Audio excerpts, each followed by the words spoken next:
Hi all അസ്സലാമു അലൈക്കും. എല്ലാവർക്കും സുഖമല്ലേ? അപ്പോൾ ഇന്നത്തെ വീഡിയോ നമുക്ക് ഈ ചൂട് സമയത്തൊക്കെ കഴിക്കാൻ പറ്റിയിട്ടുള്ള നല്ല ഹെൽത്തി ആയിട്ട് കഴിക്കാൻ പറ്റുന്ന ഒരു ഐറ്റമാണ് കേട്ടോ.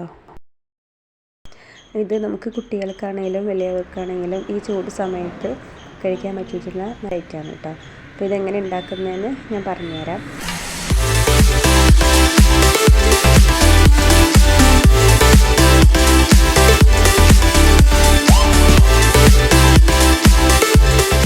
അപ്പോൾ ഞാനിത് ഉണ്ടാക്കിയെടുക്കാനായിട്ട് ഒരു ഗ്ലാസ് കൂവപ്പൊടിയാണ് കേട്ടോ എടുത്തിട്ടുള്ളത്.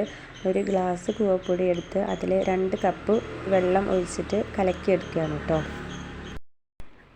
അപ്പോൾ ഇത് ഉമ്മയാണ് ഉണ്ടാക്കുന്നത്, അതുകൊണ്ട് എനിക്ക് ഫസ്റ്റ് മുതൽ തന്നെ ഞാൻ വീഡിയോ എടുക്കാൻ വിട്ടുപോയി. അപ്പോൾ ഇത് ഉണ്ടാക്കുന്നത് എങ്ങനെയാണെന്ന് ഞാൻ പറഞ്ഞുതരാം.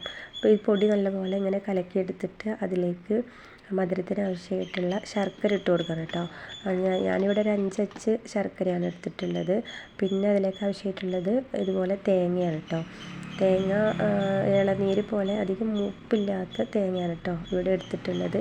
അതിതുപോലെ ചെറിയ കഷ്ണങ്ങളാക്കിയിട്ട് ഇട്ട് കൊടുക്കുകയാണ് ചെയ്തിട്ടുള്ളത്.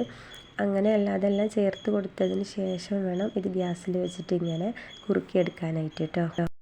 ഒരു 15 മിനിറ്റ് ഇതുപോലെ ഇങ്ങനെ കൈവിടാതെ ഇളക്കി കൊടുത്തിട്ട് വേണം കേട്ടോ കുറുക്കിയെടുക്കാനായിട്ട്.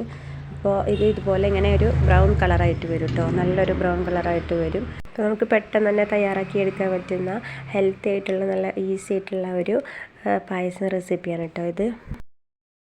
അപ്പോൾ ഇത്രയൊക്കെയാണ് കേട്ടോ ഇന്നത്തെ വീഡിയോ ഇഷ്ടപ്പെട്ടിട്ടുണ്ടാവുമെന്ന് വിചാരിക്കുന്നു. ഇഷ്ടപ്പെട്ടാൽ ലൈക്ക് ചെയ്യുക, കമൻറ്റ് ചെയ്യുക. അതുപോലെ ആദ്യമായിട്ട് കാണുന്ന കൂട്ടുകാർക്കുണ്ടെങ്കിൽ ഒന്ന് സബ്സ്ക്രൈബ് ചെയ്ത് സപ്പോർട്ട് ചെയ്യുക. അപ്പോൾ അടുത്തൊരു വീഡിയോ ഒക്കെ ആയിട്ട് നമുക്ക് വീണ്ടും കാണാം.